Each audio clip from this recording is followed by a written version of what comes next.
Gentlemen, let's bring the village board meeting to order. July 27th, 2026. It's about 6:03 in the evening. And we need a roll call of members present. Karas? Here. Anastasio? Here. Washburn? Here. Batia? Here. Pollock? Here. DeGroot? He's here. Trustee Venturini is excused. So the next item is Pledge of Allegiance. Please join us. I pledge allegiance to the flag of the United States of America and to the republic for which it stands, one nation, under God, indivisible, with liberty and justice for all.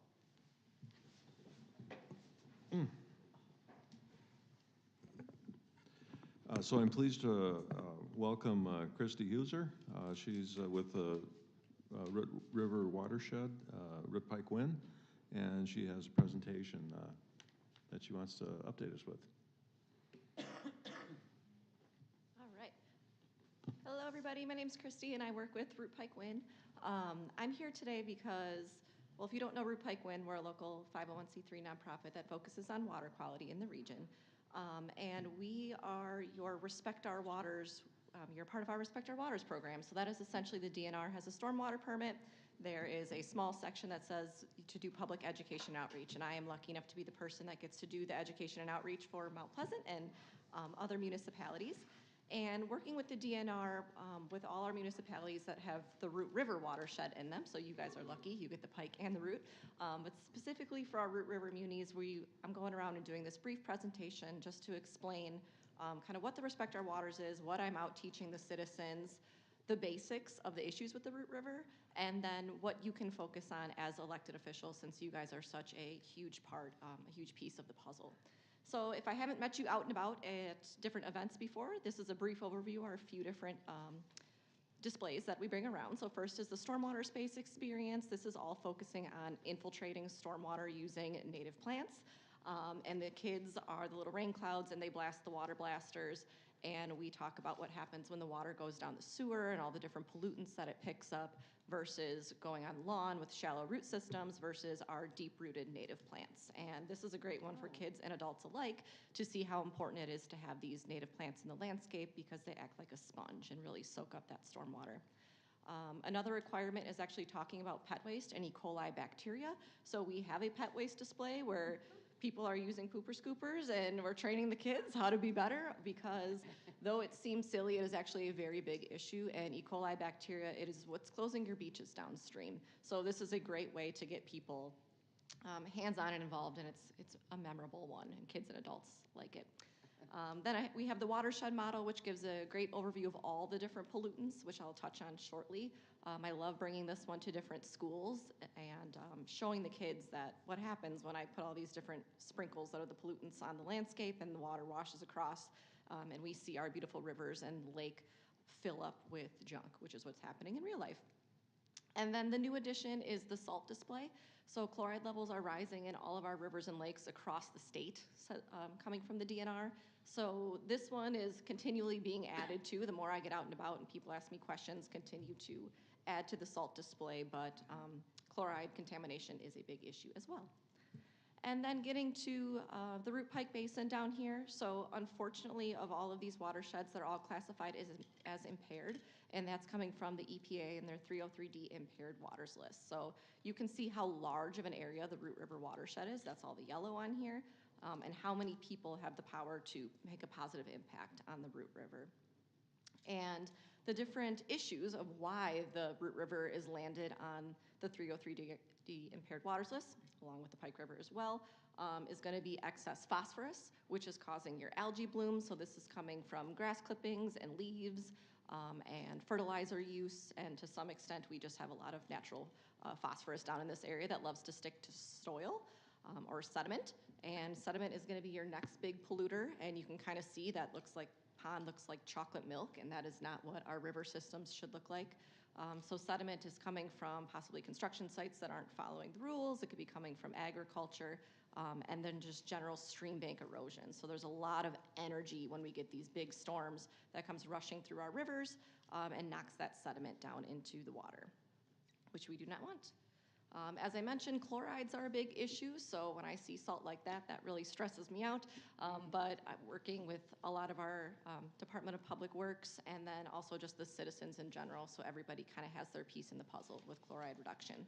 And then I already mentioned E. coli bacteria is another issue, so it's coming from our pets, it's coming from geese, it could be coming from manure management, so there's a lot of different sources. But as someone who's out talking to the citizens, I really like to focus on what they can control. And then other issues that land the Root River on the impaired waters list is just degraded habitats and low dissolved oxygen. So you can kind of see before and after. This is perfect for here. This is a great local example of the Lamprey Creek, kind of what it looked like before versus after. And this one isn't necessarily as much of a concern for everybody if you're not someone who's focused on ecosystem health and kind of those warm and fuzzy things, but you can see when you do these river restorations, I think you guys know better than most municipalities how much it enhances the community. So kind of the quick overview of what you as elected officials can focus on. So including more native landscaping in municipal owned spaces, and you already have native plants outside of your village hall, which is wonderful. But in any other parks, that'd be a great space, and private residents as well, encouraging residents to do their part to get these native plants in their landscape. Because as you can see in that red box, that's turf grass. The roots are going about 3 to 5 inches under the ground versus our native plants are going 6 to 15 feet under the ground. So they form this beautiful sponge and they really soak up that water. And the more we can soak up the water where it lands, the less it's going to rush into our rivers, bringing all of those pollutants that I talked about. And then this looks familiar probably for most of you. A few years back, we developed a stormwater pond playbook, and I know I came in and did a MIDI presentation at some point on this, but if you would ever like another copy, I would love to send it to you. But essentially, we went through these different solutions of how we can improve our stormwater pond design, not just from a water quality and an ecosystem perspective, but from a cost perspective. So when you're getting them installed and then you're maintaining them long-term, how can we make it cheaper, but also better for our environment? And looking at these stormwater pond designs as developments come through pass through your desk and you have to look at the stormwater management plans, we'd like to get rid of more of your standard stormwater ponds that are just these circles with grass up to the edges and geese surrounding them, because that's just pumping the phosphorus, the sediment, and the E. coli right into our watersheds. In a perfect world, if we could start with a low-hanging fruit is just converting the pond buffers from the grass to native plants, because as you now know, they have those deep root systems. We can catch more overland flow and we can really lock in those banks so we're not getting the wave action and the ice action just kind of knocking the sediment into the water. And it can be really gorgeous when it's maintained properly. Some alternatives to a stormwater pond would be the regenerative stormwater conveyance system. So this is an example that was working with the DOT. This is right on Green Bay and KR, so right on the border. And instead of doing a standard stormwater pond, they put in the regenerative stormwater conveyance system, which is really just like a series of rain gardens kind of hooked up in a line. And instead of that water coming in and just being stored in your pond, it's infiltrating back into the ground, which is really important. And it's beautiful because it just blends right into the landscape. And you can see with a big storm event, it fills up with water and then it disappears within a few days, which is really great. It can also be done on a much smaller scale. So at UW Parkside, they did an RSC just in their ditch line. So maybe you have an area, here we're really focusing on slowing down chloride contamination was part of the big reason I'm putting this one in here. But it's a very versatile stormwater management, and the engineers and their beautiful minds know better than I do, but it's a great solution to kind of bring up and just ask if it's been considered as developments kick up around the area. And then another large example is over at Shoreland Lutheran. This one's in Summers. So this whole thing is a regenerative stormwater conveyance system that empties into a constructed wetland. And essentially they were going to do these 2 large ponds and then kind of 2 big berms with their stormwater. And we were able to have a discussion early enough in the process where they were able to use the RSC instead. And it has been proven to be very successful so far. So when we were getting all of that rain back in April, you can kind of see how this fills up and then it just disappears because it goes back underground. This is some of the flooding that the citizens in the area used to deal with. I met this landowner very early on when I started at Root Pike Wind, and I was like, we'll see what we can do. And years later, we were actually able to get the project in the ground, and you can see before the RSC was put in place versus after, kind of what they're dealing with and how it's changed the community. And then even better with stormwater ponds, if you can consider a constructed wetland. So mimicking these wetlands that are kind of being taken away rapidly throughout Wisconsin and bringing back the plants and just the different topographies to mimic those wetlands. They are great for, they're like the kidneys of the earth, and they, just like our kidneys are cleaning our blood, these wetlands are cleaning and filtering our water. So they're a great alternative to a standard pond as well. And then as far as chloride contamination goes, continue to attend the SaltWise training workshops. We partner with Wisconsin SaltWise every year to bring these, and I know the DPW staff always attends, but one common theme that keeps popping up is the need for, or the desire to have elected officials come. And because you guys are fielding the calls from the residents, and everybody needs to kind of work together on this issue. So this year and this fall, we're working on planning the next one, and you'll all be invited, and hopefully you will attend. And this fact is terrifying. 1 teaspoon of road salt permanently pollutes 5 gallons of fresh water. So really an important need to reduce our salt where we can, because it is also it's expensive, and it's a lot of money to use a lot of excess salt. So at these SaltWise training workshops, we're touching on different brining systems, different plow blades, calibration. So this picture here is an example of before the truck was calibrated versus after. And you can see how that salt pile really drops down. So that has a big impact on our environment and the health of our roads as well, and the overall budget with salt. They also discuss different pavement sensors, remote weather stations, cameras, and changes to snow and ice policy as well that can improve these things. And then finally, within the Root River Restoration Plan, I know we've discussed the Pike River Restoration Plan around here, but there also is a Root River Restoration Plan. And if you'd ever like to discuss additional projects in there, I'd be happy to send them your way and kind of get those discussions going, because it is quite a book and a lot of information in there. And then that's just kind of the recap, what you can do. The focus on the native landscaping, the updated pond designs, continuing to do smart salting practices, and continue to do the great restoration work that you guys are already doing here. So I appreciate you taking this crash course in water quality really quick, and taking your native plants. And do you have any questions? Are there any? I actually have a comment. I think that it was River Wind sent out postcards about salt use. Yeah, a few years ago we That did. really made a difference to me when I saw, like, I was using way too much salt on Yeah. my driveway. And so I thought, oh, you really can put it on pretty thin. Yeah. And still be safe. I'm glad the Respect Our Waters program is working. Thanks. And sometimes I even sweep it up the next day. Good, that's awesome. Thank you. So Kristi, I appreciate your presentation and your thoughts, and the educational benefit of your roadshow. And you've gone into some pretty good detail about the what, the why, the where of why you're doing what you're doing. If you could help us a little bit on the how part, because I get questions from residents from time to time. They know that they're supposed to be using native plants. How do they source them? Are seeds better? Or, should they be buying mature plants? And where do they go for them? So you can definitely direct them my way, because helping people with native plants is one of my favorite parts of my job. And we have a Go Native page on our Root Pike Winds website where you can see kind of starter plants and different nurseries.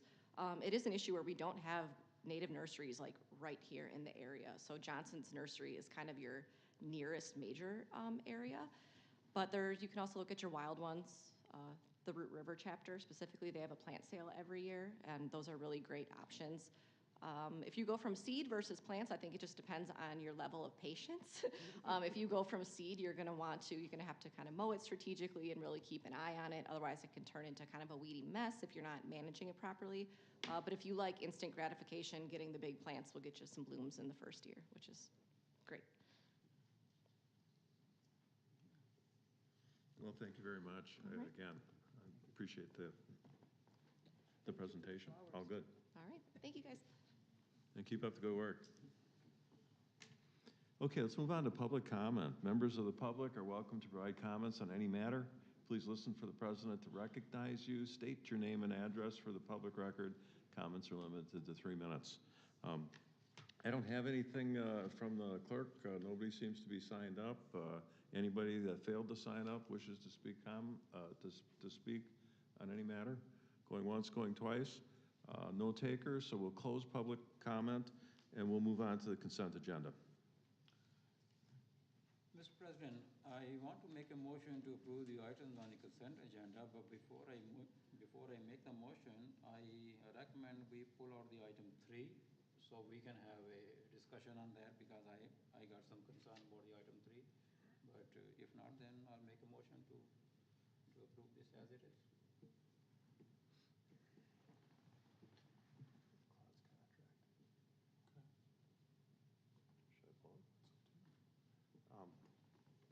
I'm happy with the consent agenda the way it is. If you're not happy with it, vote against it. Okay, well, in that case, as planned, I make a motion to approve the items on the consent agenda as presented.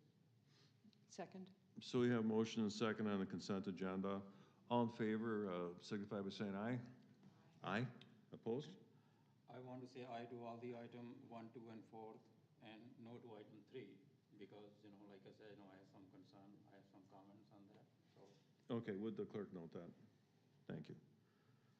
Next, Next, as a follow-up question, I don't understand why you can't pull it out of the consent agenda. If he has a concern over it and he has a further discussion point he wants to make, I assume it's for the benefit of all the board of trustees. So we've had that requested in the past. I don't understand why that's not reasonable right now. Well, ultimately, the village president sets the agenda, so I told Dave, it's up to you if you want to do it. I mean, the board could vote to pull something off, but I feel like the board just voted. So in other words, if we get it, and I'm just trying to clarify it, because I understand Ram has this concern. I guess, is it something where he should have notified the village president when the agendas came out on Friday of his concern or further discussion? Or we did talk about the item he has a question on at the COW last week. Well, obviously, that's the first place to bring it up, and then certainly when the agenda comes out is the second opportunity to bring it up. I would say the last opportunity to bring it up is now. And if the board, wanted to take it off, then, then others should have spoken out before we just took the vote. What? If I may? no, I'm going to move on. I'm No. sorry. I want to make a comment to Nancy's comment. I mean, Mr. No. President, it's up to you. I mean, if I can't, I can. That's fine. We voted the consent agenda. I'm going to move on to the next agenda item, Okay, sound good? which is a discussion and possible motion regarding Resolution 13-2026, authorizing the issuance and establishing parameters for the sale of not to exceed $4,125,000 in General Obligation Promissory Notes, Series 2026A. Mr. President, I make a motion to approve Resolution 13-2026, authorizing the issuance and establishing parameters for the sale of not to exceed $4,125,000 in General Obligation Promissory Notes, Series 2026A. Second. So we have motion and a second. Is this where the finance director jumps in? Sure. I can just give you a short outline on this borrowing parameter resolution. This is the borrowing that was outlined in the 2026 budget. There are 3 major items that we're borrowing for. This would be for paving, parks project, and for that fire apparatus that we ordered, I think, 18 months ago.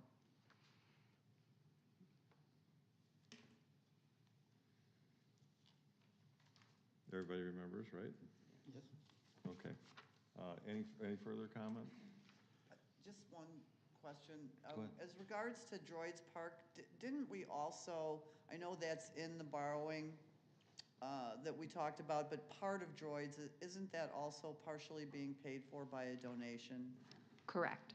So Droids is part debt, part donation from one of our residents? Yes, and the paving is also part levy and part borrowing. Right, okay, thank you.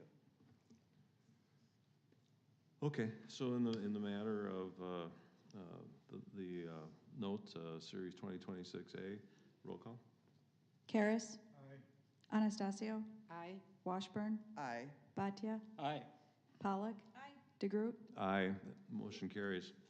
So we got a couple of community development items here. We've got Ordinance 07, 2026, Braun Road and South Oaks Road, Comprehensive Plan Amendment, CPA 2601. Mr. President, I make a motion to approve Ordinance 7-2026 for a comprehensive plan amendment for Braun and South Oaks Road application CPA-26-01 as presented. Second? So there's motion and a second. Sam, is that something that you want to jump in on? Sure. Mr. President, the applicant applied to amend the transportation element of the plan. They wish to reconfigure the roadways to match their approved preliminary plat. The comprehensive plan update will also delete connections no longer feasible, mainly a western connection across the Pike River that was planned before the current restoration projects were completed, and incorporate the village's Braun Road reconstruction project with a roundabout at the planned intersection of Braun and Oaks Road. It also incorporates preliminary roadway layouts for the CCM Jaramillo property to the east and ensures spacing and connection roadways for the properties which lie in between or adjacent those projects. At this time, the village board has approved a preliminary plat for the applicant's property, and all shown roadways are for long-term planning purposes only. I know there are some questions at the public hearing which you held on June 29th about how quickly or when these connections were going to go through. The only thing, again, that you've approved is that preliminary plat for the Braun and Oaks property. Everything else here is an amendment to the village's long-term comprehensive plan. The Plan Commission found that the amendment meets all the objectives and standards for amending the comprehensive plan, the land division ordinances, and the zoning ordinances. They also found it met the goals outlined in the village's strategic plan. And the Plan Commission, by adopting a resolution, recommended that the village board approve this ordinance as well. We don't believe there will be any fiscal impact, as this is just for planning purposes only at this time. Does anybody have a follow-up question for Sam? I have a question about the map. So the brown dotted lines, those are the proposed roadways in the future? Correct, yep. Those are all proposed roadways in the future. And the red circle and the yellow box at the bottom are just intersections? Correct, yes. So the red circle is the noted roundabout for the Braun Road reconstruction project. There'll be the intersection of what is essentially like two collector streets. So as we were going through the design, it came up that that would be a good spot for a roundabout to plan for long-term access control and kind of slow down speeding both north along this extension of Oaks Road and east-west along Braun Road.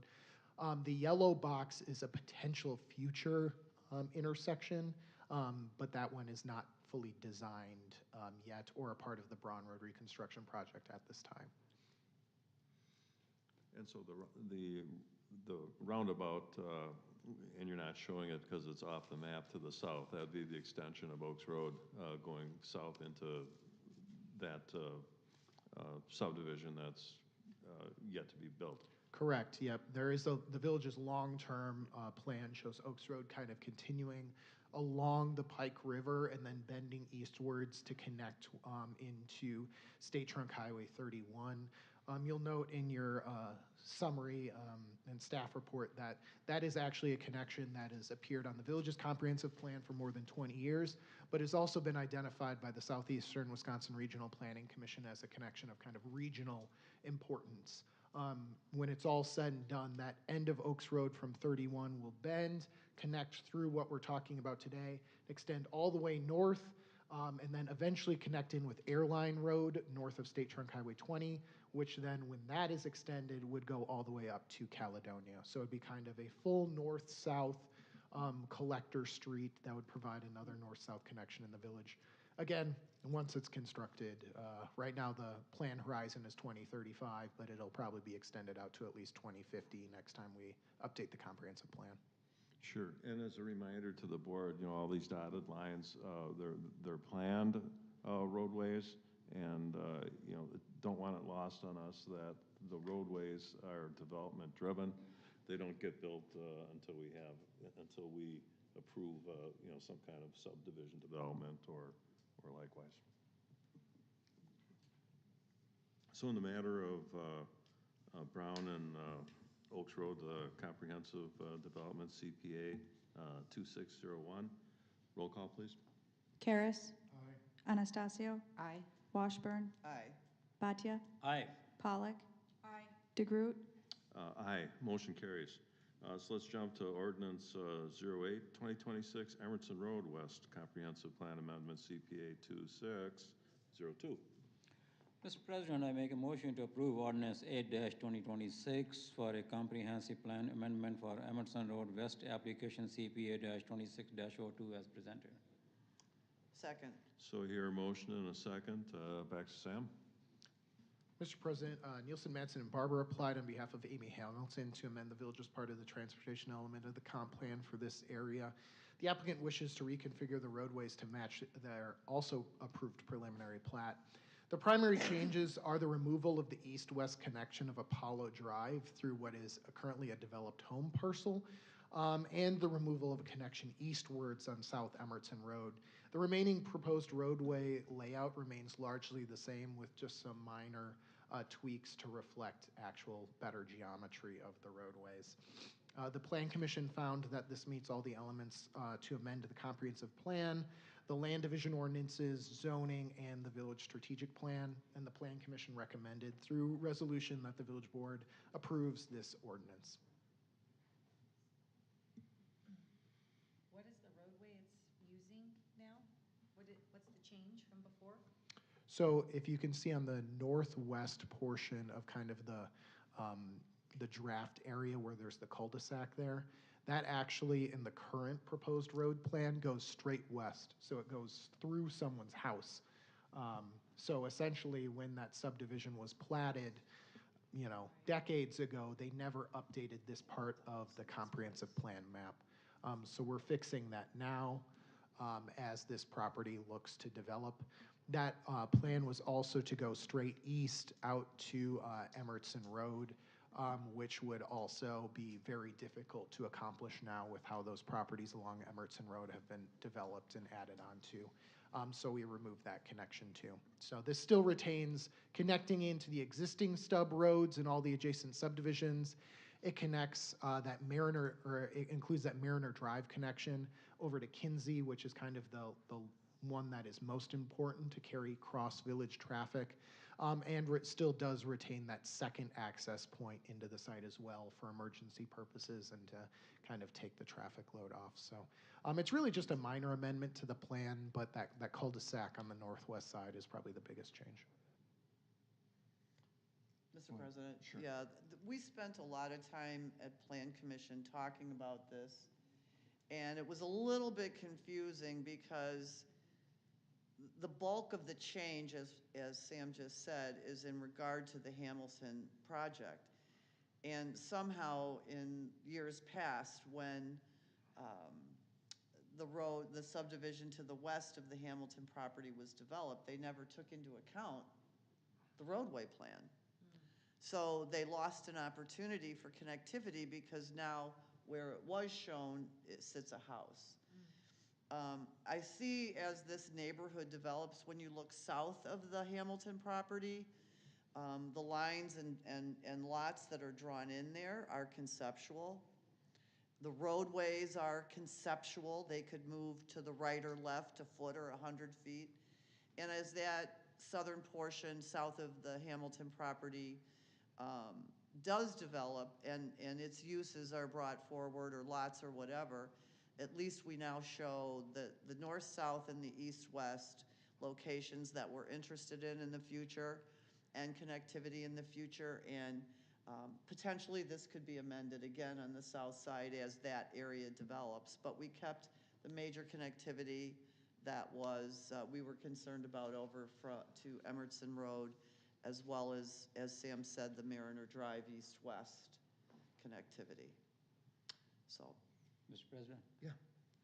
Sam, if you put the next slide, which we have in the package, I think you and the staff has marked up the area, so which kind of helps clarify, but like Nancy said, the planning commission looked at it and it is just a kind of a cleanup, to have the east-west connection going to Emmertsen Road. But in the package, which is not on the screen right now,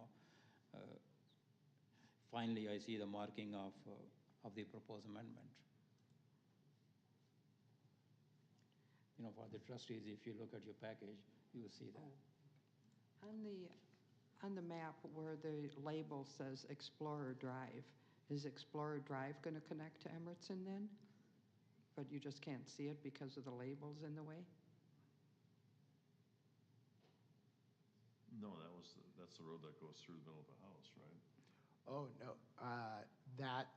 the middle connection, essentially.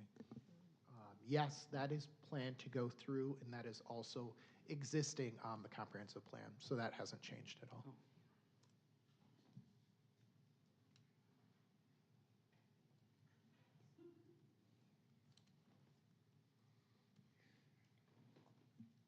So we're good? Yes. Yeah, I just wanted to hear from the Yeah. plan commissioners. Yeah, this is, as the area in this neighborhood develops, it's, they're infill after infill after infill. And so we really have to be smart. This is just a road comprehensive plan amendment. But we really have to be diligent as we move forward and look at these other parcels as they fill in and make sure we're not shorting ourselves on access and so forth. And Explorer Drive will remain very important in that regard.